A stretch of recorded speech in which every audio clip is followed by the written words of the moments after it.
Hello friends, welcome to my channel. आज हम इस लेक्चर में cell the unit of life देखेंगे। आपके बॉडी में लगभग ट्रिलियंस ऑफ सेल्स है, लेकिन क्या आपने सोचा है कि एक छोटा सा सेल कैसे ज़िंदा रहता है? आज हम उस दुनिया में जाएंगे जो आँखों से नहीं दिखती, और वो है सेल की दुनिया। सेल क्या होता है? सेल ये एक स्ट्रक्चरल और फंक्शनल यूनिट है लिविंग ऑर्गेनिज्म का। जैसे कि बहुत सारे ईंटों से मिलकर एक पूरा घर तैयार होता है, वैसे ही बहुत सारे सेल्स से मिलकर एक पूरा लिविंग ऑर्गेनिज्म तैयार होता है।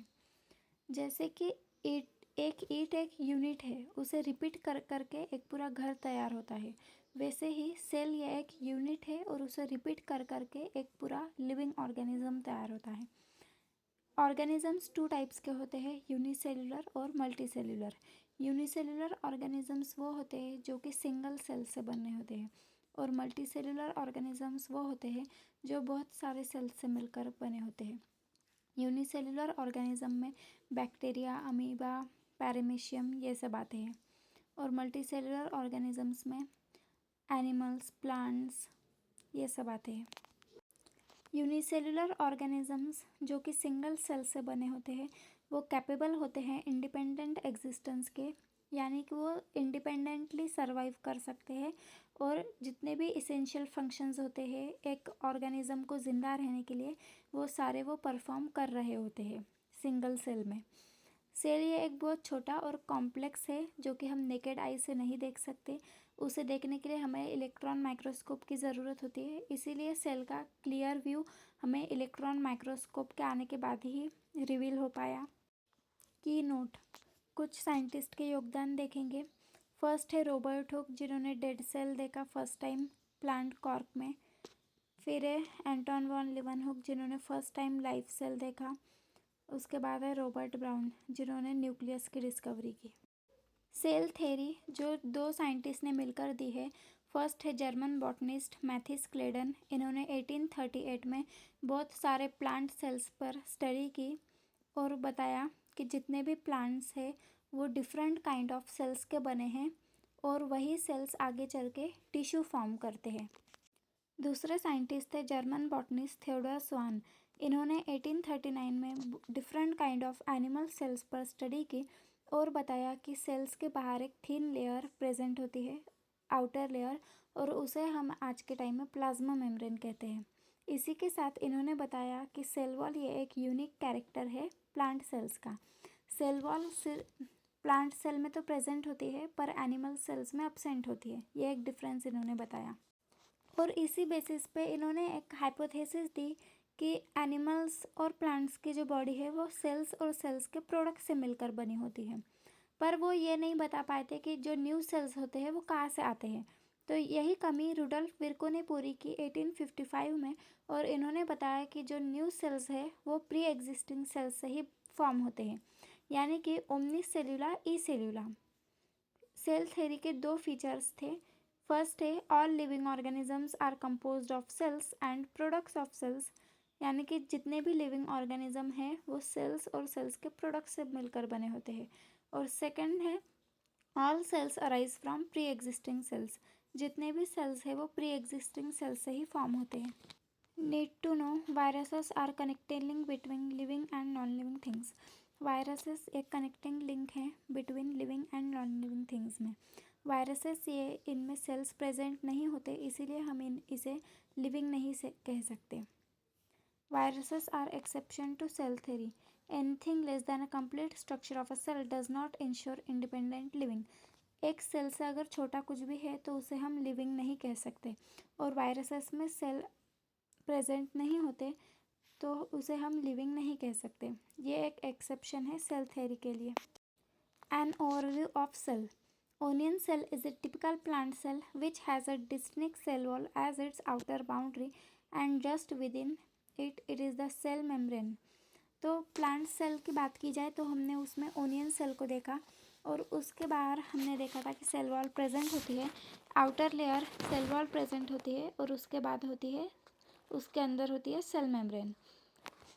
और एनिमल सेल्स जिसमें हमने ह्यूमन चिक को देखा, उसमें सेल वॉल अब्सेंट होती है और आउटर मेम्ब्रेन होती है plasma membrane. Cell wall absent होती है एनिमल सेल्स में। उसके अंदर dense membrane bound structure present होता है, हर सेल के अंदर होता है, और वो होता है न्यूक्लियस। न्यूक्लियस के अंदर क्रोमोसोम्स प्रेजेंट होते हैं और उसी क्रोमोसोम के अंदर जेनेटिक मटेरियल डीएनए प्रेजेंट होता है। 2 टाइप्स के सेल्स प्रेजेंट होते हैं। फर्स्ट होता है यूकैरियोटिक सेल और सेकंड होता है प्रोकैरियोटिक सेल। यूकैरियोटिक सेल में मेम्ब्रेन बाउंड न्यूक्लियस प्रेजेंट होता है। मेम्ब्रेन बाउंड न्यूक्लियस यानी कि न्यूक्लियस के बाहर एक मेम्ब्रेन प्रेजेंट होती है, और प्रोकैरियोटिक सेल में मेम्ब्रेन बाउंड न्यूक्लियस अब्सेंट होता है, यानी कि जो न्यूक्लियस के बाहर की मेम्ब्रेन है वो अब्सेंट होती है। In both prokaryotic and eukaryotic cell a semi fluid matrix called cytoplasm occupies the volume of the cell. Eukaryotic और प्रोकैरियोटिक सेल में एक सेमी फ्लूइड मैट्रिक्स होता है जिसे हम साइटोप्लाज्म कहते हैं, और जितने भी सेल्स हैं उनमें साइटोप्लाज्म प्रेजेंट होता है।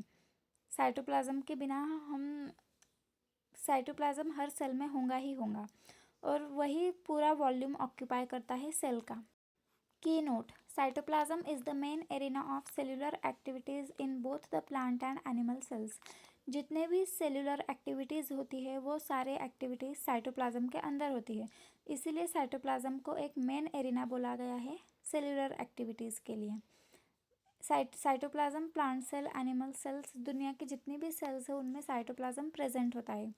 Various chemical reactions occur inside the cytoplasm keep the cell in the living state. Cell को लिविंग स्टेट में रखने के लिए बहुत सारे केमिकल रिएक्शंस साइटोप्लाज्म के अंदर होते हैं। Cells according to their function, cells का साइज, शेप, एक्टिविटीज़ सब डिफरेंट होती है।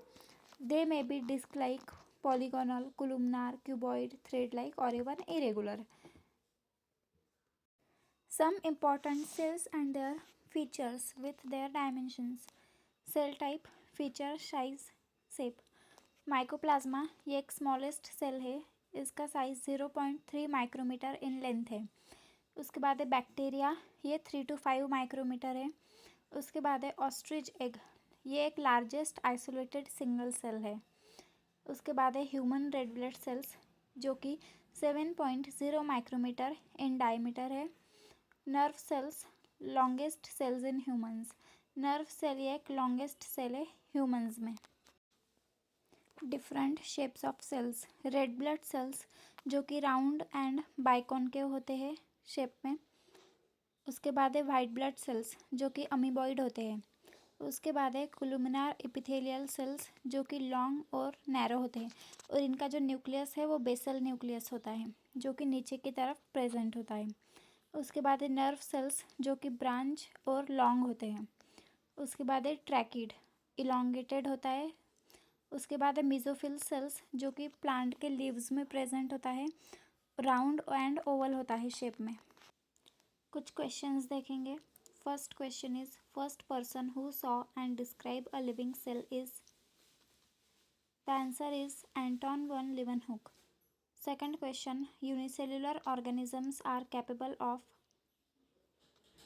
The answer is independent existence and performing the essential functions of life.